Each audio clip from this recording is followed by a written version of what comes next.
Hi, I'm Eleni Capitanios from Breakthrough Eleni, and today I'm going to talk a little bit about sadness and depression and the things you can do to actually really quickly and easily bring yourself out. And you're going to want to stay till the end of this video because at the end we're going to go through an exercise together to actually create happiness in the brain, which is sort of cool. So, if you've worked with me, you know that everything that you're feeling right now is generally based in neurology from the past, right? So you're feeling something in the moment, maybe something uncomfortable, and your brain is like, oh, I remember that. And it goes back to the past and it pulls forward events from the past so that possibly what you're feeling in the moment isn't appropriate or warranted, right? Sometimes it is, sometimes it's not.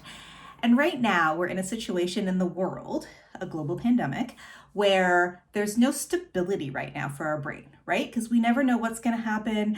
If somebody's going to get sick, is there going to be lockdown? Like, what the heck is going on, right? So our brain is in a really unstable environment. And you've probably experienced this, right? And a lot of people right now are struggling with depression and sadness.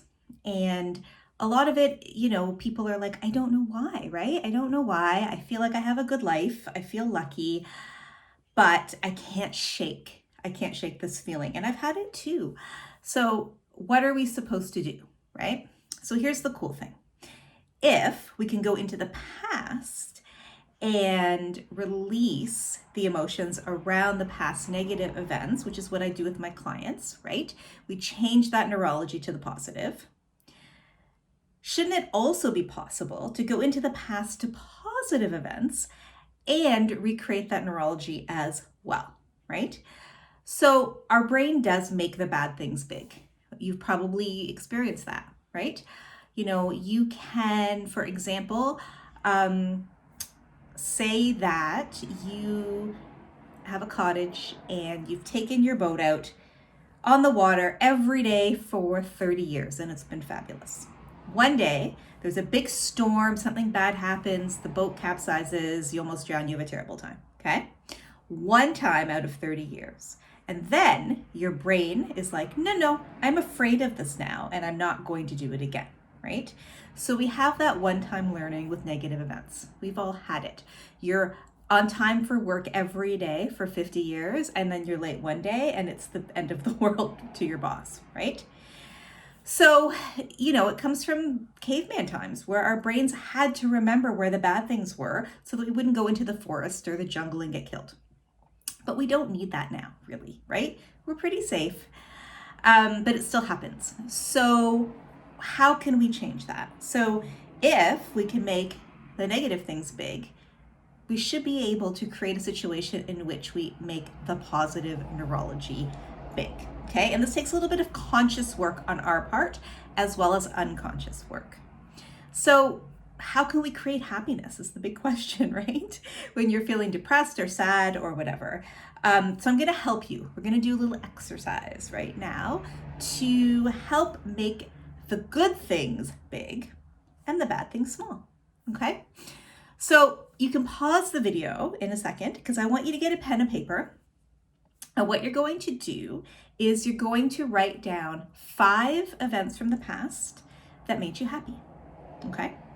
And with the events, I want you to be really specific about how you felt, right?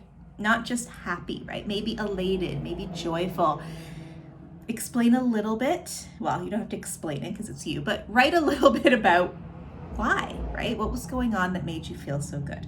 So pause the video and do that exercise now. Welcome back. Did you do it? I hope you did. So looking back at those past events, I want you to pick one event for what we're going to do right now. So have a look, pick your event, and close your eyes. And I want you to really, really get into how you felt in that event. So I want you to be looking through your own eyes, like you're reliving the event and you're in it, okay? And feel how good that feels. Feel the happiness, the joy. Feel anything that was going on at the time. Any smells that were important? Any feelings, like physical feelings? And just breathe into what that felt like until it is so real. And now I want you to step out of the event. So you're looking at yourself in it, right? Like you're watching a movie, and observe it. What are you noticing? The colors are really bright. And if they're not, make them really bright. Make it very clear and crisp. So it's super real as you're watching it. And when you're feeling as good and as amazing as possible, open your eyes. How do you feel? You feel better, right? You feel like you've lived in that event. So, it's so easy for us to go into the sad, depressing, fearful events from the past. We go there like that, right? When we're thinking about the happy events, we don't spend enough time there, I don't think, right? It's so easy to go into those dark places, but we don't go into the happy places often enough, right? So this exercise is really useful. When you're feeling that sadness or depression, go to your list and actually assimilate into it, right? We call this a positive IR, or a positive internal representation. And you can go there anytime you want because it's yours, it's your memory, right? So the bigger and brighter and bolder that you make it, the better, right? And you probably will have to force yourself consciously to go there right now. But the more you do it, right, the more you build that positive neurology, the more your brain is like, oh, wait a minute, I can do this, right? I don't have to go to the negative. I can start going to the positive. And then you have chosen now happiness or joy or whatever you want to call it over that sadness and depression. And the only things that we can control are ourselves, right? Our thoughts, our emotions, our feelings, our behaviors. So when we're able to easily be emotionally flexible, right, and move from one feeling to the other, that's when we have our power. That's when we can take our power back. We don't have to sink into those feelings, right? I was talking to a client just this morning about feeling disrespected, right? And I said, well, it could be like just, an actual event.